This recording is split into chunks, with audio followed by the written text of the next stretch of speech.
Hey y'all, let's make this childhood classic, guys. We are going to make some sloppy joes my way. Now, did y'all use bougie brioche buns for y'all sloppy joe? Baby, I know my mama sure did. Okay, there was 7 of us, 5 kids, my mom, my dad. We wasn't using nothing fancy like this, okay, because you know the big kids was going back there eating too, all right. But y'all, the brioche buns are so nice in this. And we are going to toast them. Let me tell y'all a secret, okay? I know a lot of people love butter for toasting buns, but y'all, avocado oil mayo, that'll do it, baby, that'll do it, okay? I love a mayo toasted bun. It comes out like so perfectly golden. I really love it. So if you have not tried making your grilled cheese sandwiches with mayo or just toasting your hamburger buns with mayo, honey, you got to do it, okay? But you can use butter, you know, if you want to, okay? You know what I say. I ain't gonna tell you what to do in your kitchen, okay? All right, so I'm gonna place my buns, you know, that mayo side down in a nice hot pan, and we're gonna let them toast for a few minutes until they're nice and golden brown. All right, very soon, got some perfectly toasted buns. All right, look at that, beautiful.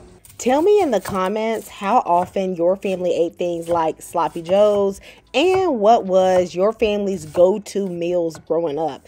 Y'all, I feel like my mama killed, y'all, I mean put in the grave, some barbecue chicken and some spaghetti. Like those were her go-tos. Like I don't know what to cook. Let me do some barbecue chicken with some rice and some green beans. And y'all kids just eat up. You know what I mean?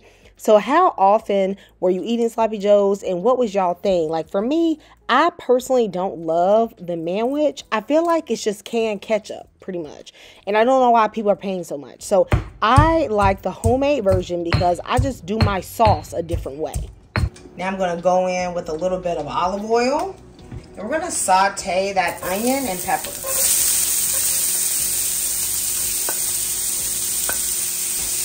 I'm only going to use about half of that large onion.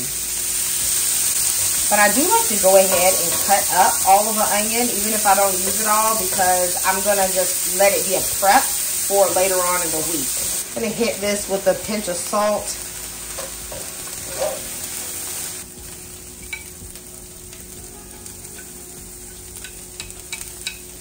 I'm going to saute everything until it is nice and fragrant. And guys, you can't skip the peppers and onions because without this, honey, basically you're just eating ketchup and ground beef. Okay, so you got to have some extra there. Now, I like using this organic grass-fed ground beef. Y'all, it's really cheaper than the conventional beef. It's only like $4 at Aldi, so check it out, y'all. Was you getting grass-fed beef in your sloppy joes growing up? Okay, was you bougie like that? Hey, look, I know I wouldn't. Okay. So I'm going to use the potato masher, and I'm just going to use that to crumble up the beef. I don't have one of those fancy little, you know, ground meat mashers. I just don't use ground meat enough to have it in my kitchen, all right? And so I'm going to just start to brown this over like a medium heat. And I'm going to let that fat start to render. Now, I'm not afraid of fat in my food because fat is flavor, okay? But I don't want all of this, or I don't really need all of this, I should say. So I am going to take a paper towel and some tongs, and I'm going to get up some of that fat. Now, you can get up as much or as little as you want. If you're using like 93% lean ground beef, then really, I wouldn't get up any of the fat at all. I absorbed like 1 paper towel's worth of fat. But you know, you can get up as much as you want. Then I'm going to let the beef continue cooking for about another minute until it's time to spice it up. Now, you can use whatever seasonings you want, all right? But I'm going to use a little bit of beef bouillon. You could also use chicken bouillon, also some chili powder. Don't go overboard with it, but you know, like a little half of a teaspoon just gives a little flavor. Also, your classics, garlic powder, onion powder, pepper. Y'all already know. I love using this complete seasoning. This is basically a blend of garlic powder, onion powder, salt, and like a little bit of herbs. If you don't have Sazon Tropical, you could also use Badia Complete, or you can just sub in some extra salt, pepper, garlic powder, and onion powder. I'm going to mix this and let this just fry on the meat for about 1 minute until it is fragrant. It's actually really important to let those spices bloom in the oil. Instead of using so much ketchup, I am just going to use some tomato sauce. And no, it doesn't taste the same, okay, because the tomato sauce doesn't have all the sugar and the vinegar and stuff in it that ketchup would. And yes, I will use some ketchup, but the sauce, tomato sauce, is the base for me. I'm then going to use about 2 tablespoons of Sweet Baby Ray's and about 3 tablespoons of ketchup. Most Sloppy Joe recipes call for about 1/2 cup of ketchup. Now, if you like that flavor, then baby, go ahead and do it. Because I'm not going to tell you what to do in your kitchen. But to me, I don't just want ketchup and beef. At that point, I should just have a burger and put ketchup on it. Do you know what I'm trying to say?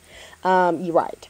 So then I'm going to put in a little bit of better than bouillon and about 1/2 tablespoon of sugar.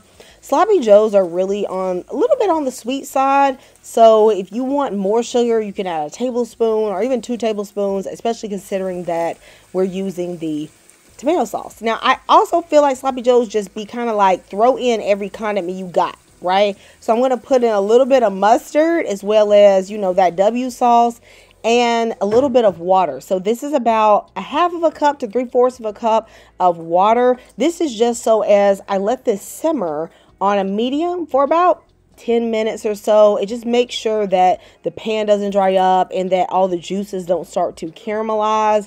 But you do need that simmer time just to make the flavors meld together. After about 7 minutes, this is where we're at. Okay, so you can see the sauce has reduced a little bit, and you do need that reduction time, guys. I'm telling you. Some of y'all just throw stuff in a pan and think it's going to turn out good. No, you got to actually let it cook. Okay, now you can stop here, but this is actually a little too sloppy for me. I need mine a little bit thicker. So I'll let mine go that extra 3-4 minutes until it has this texture. This texture is going to stick to the bun. It's going to be a little bit sloppy, but not too sloppy.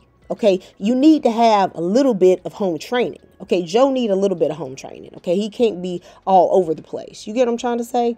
So I am going to go ahead and pile this bun with some of this mixture. Now, really, this can make you about, 5 Sloppy Joes. But, I got to pile it up for the camera. Just make sure y'all know it look good. Just to make sure y'all know it's going to taste good. And I don't want it too messy. Okay, just a little bit sloppy, but not too much. Now, I want y'all to let me know what you serve your Sloppy Joes with. I think adding on some chips, maybe a little vegetable, okay, maybe a little broccoli trying to be green. I think that's good. How y'all think this look compared to Manwhich? Okay, let me know if you're going to make this in the comments. And when you do, let me know how many of your family tear up. All right, I'm going to see y'all next time in Kamira's Kitchen. God bless you all for supporting this channel. I appreciate you guys so much. I'll see you next time. Goodbye.